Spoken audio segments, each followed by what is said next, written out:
My name is Dan Smith. I'm a stand-up comedian. I go by Dan the Can't Stand-Up Comedian on stage. I have been in a wheelchair my whole life. There's 3 different types of spina bifida.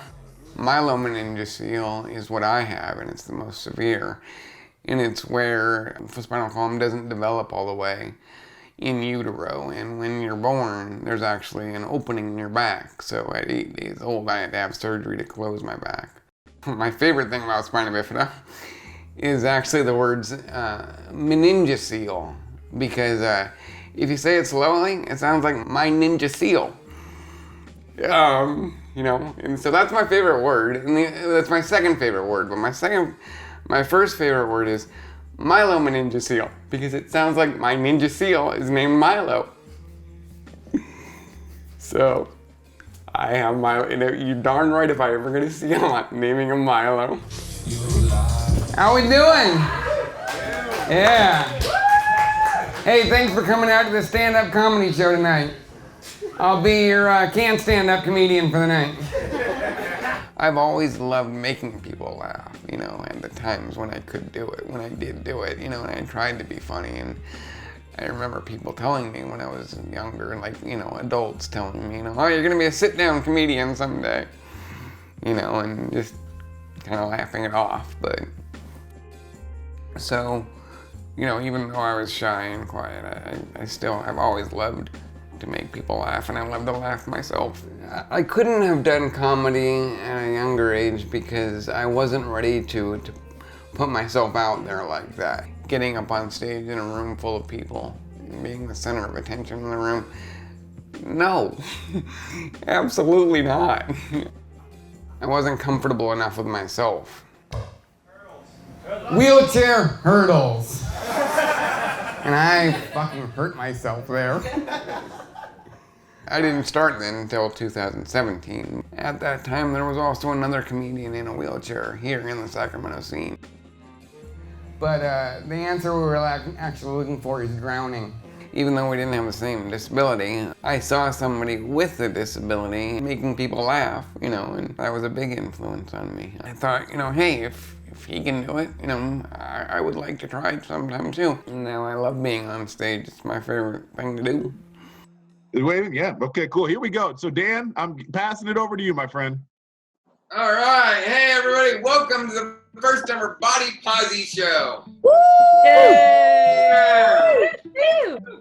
My last show was actually February 20th, and I did 1 or 2 mics before that, but I had that, you know, I don't know, just every now and then you just kind of don't go to as many as you normally do. And I was telling myself though that, man, I really need to get out again, you know, and then boom.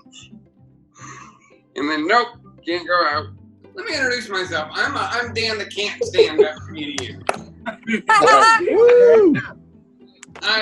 want to get it out of the way right away, and I let you know that I've been in a wheelchair my whole life. I have a birth defect. It's called spina bifida. There's actually 3 different types of spina bifida. There's occulta, meningocele, and myelomeningocele. Myelomeningocele is the most severe, and that's the one I have. Because if you're going to commit to something, go all the way.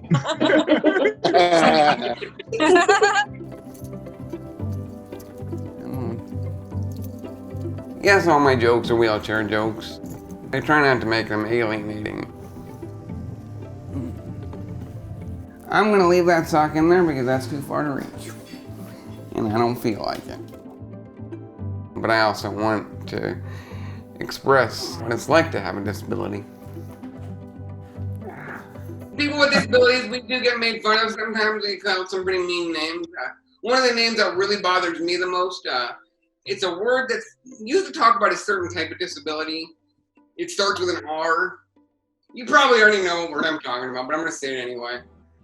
Republican. My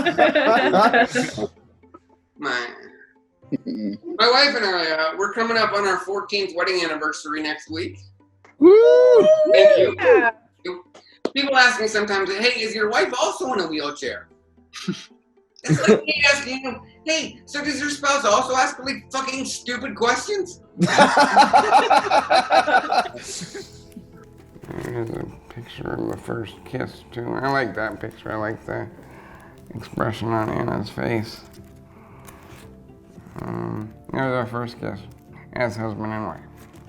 My wife is very supportive, and she has been from day one. I do all my practicing in front of her. And we've been together for over 20 years now. And, you know, as you can imagine, in 20 years we've been through a lot, and as any couple has, but we've also been through, you know, the problems of disability, you know, and she's been through a lot with me through that. This tattoo says 90, and that signifies my 90th day of sobriety. I didn't drink every day, but when I did drink, I couldn't stop until I passed out. When I was younger, I wanted to drink to fit in. I quit drinking this last year. I've got 9 months sober now. Thank you very much. You joke about the things that you struggle with, you know, and if you kind of think about a comedian set, you know, the thing that they're making you laugh about is something that has been hard for them. You know what, though? I didn't have a choice. I had to quit drinking. Because if I had gotten one more DUI in this thing, my wheels were going to get impounded. Yeah, and then I'm really doing a pub crawl. I think that a lot of comedians get into comedy because they can't afford therapy. It's a way to talk about your problems, you know? I love this man. I fucking love this man. The Sacramento comedy scene is a very close-knit scene. We all know each other. I feel supported by my peers. I think that, you know, we're a good little scene. I've heard people from outside of the Sacramento community, from LA and, you know, San Francisco, talking about how great the Sacramento scene is. You know, and it really is. We've got some amazing comedians. There's not much that makes me happier. That's our time, ladies and gentlemen. Thank you very much. Hearing the laughter of a room full of people, that's my payment, you know. It feels great. It feels like, you know, I gave them something, you know, because I feel like laughter is a gift. So, you know, it's the best feeling I can think of.